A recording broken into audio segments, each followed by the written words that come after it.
Welcome to Ya'an here in Sichuan. It's going to be a beautiful day. Let's go.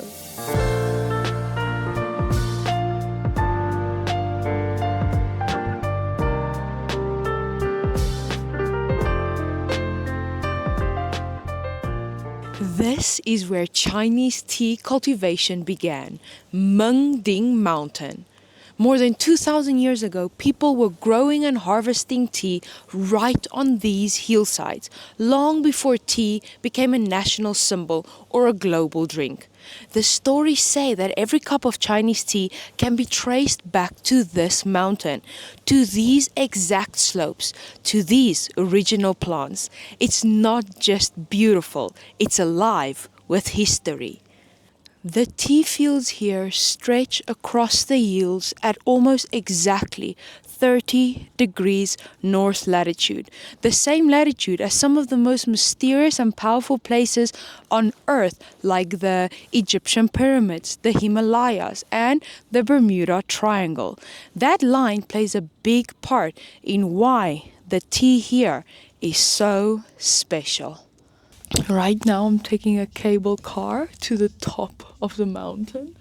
We are at an altitude of between 1,200 and 1,456. But anyway, to get in here, I had to pay 45 RMB for a ticket to get up the mountain, and then you can hike up if you want. It takes around 3 hours, or you can take a cable car and pay an extra 40 RMB for there and back, so 40 RMB. So in total, I'm paying 85 RMB for this amazing experience. Here they show you how it looks in the different seasons. So here we got spring. Then this is how it looks in summer. Autumn.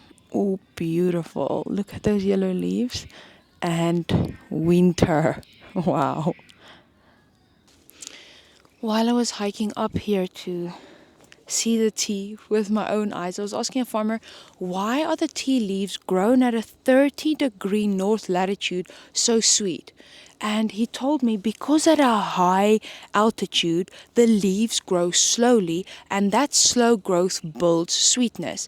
There's less sunlight damage, more amino acids, more minerals in the soil, and just the right humidity. It's nature working perfectly.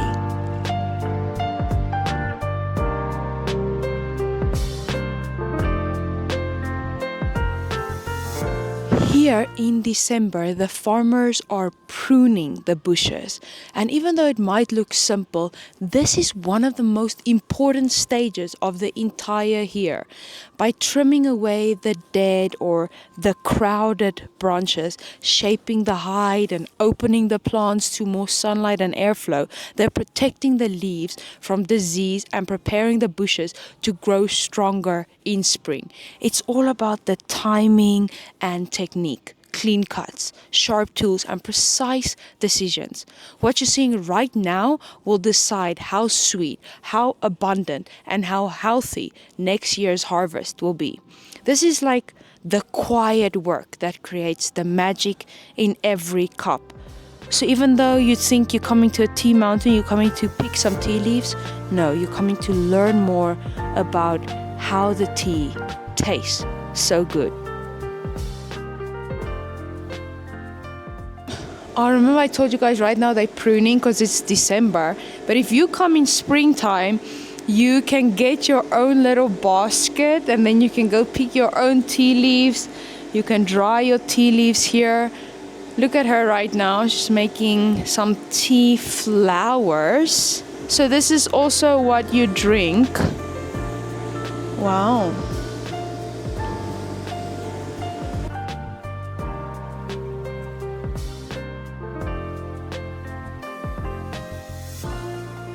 I'm inside the Ya'an tea factory, and this place is unbelievable. It feels like walking into the memory of Chinese tea. Layers of history, culture, and technique all packed into one space. Now, what really blew my mind is that this factory connects directly to the ancient tea horse road. For centuries, people used horses to transport tea from here into Tibet, and the tea was packed into these woven cases to make it easier to carry across the mountains. That journey wasn't just about trade, it connected cultures. It united Tibet and the Han people, and tea became part of a shared story. And right here, you can see just how valuable tea is. Just this one 10 kg block is worth 228,000 Hong Kong dollars. Tea wasn't just a drink, it was currency, medicine, nourishment, tradition, and identity. Some of the tea aging in this factory is hundreds of years old, going all the way back to the Ming Dynasty.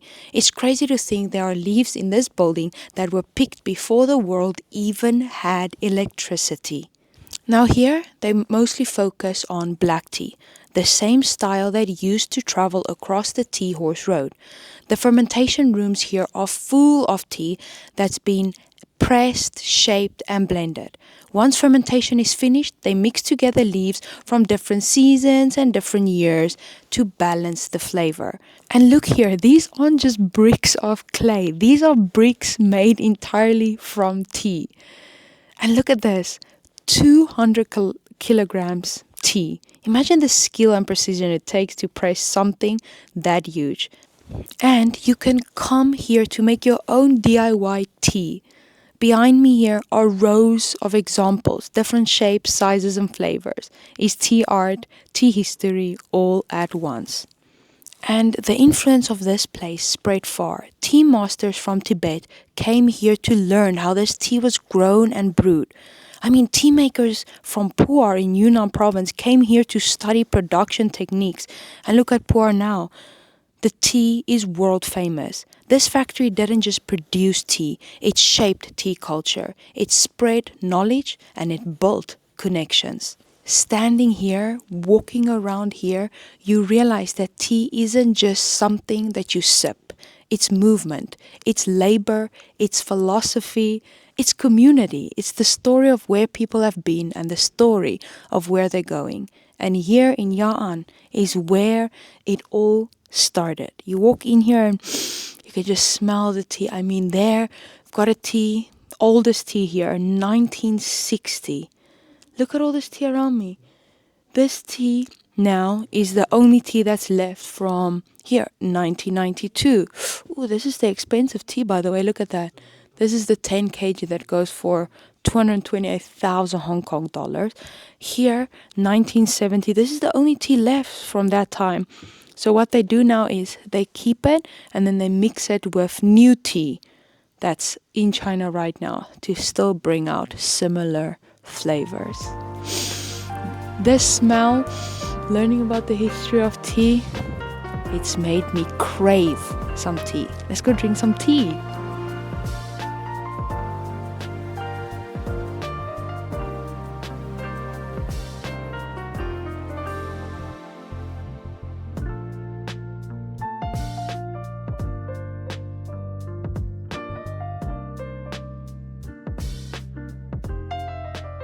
This is called Wei Lu Zhu Cha, brewing tea around the stove. I've got some snacks here, and it's a whole thing. I'm drinking the dan cha that was made here and sent to Tibet. Now, dan cha is mostly black tea. A lot of people think tea is simple, right? You pick the leaves, dry them, and then drink.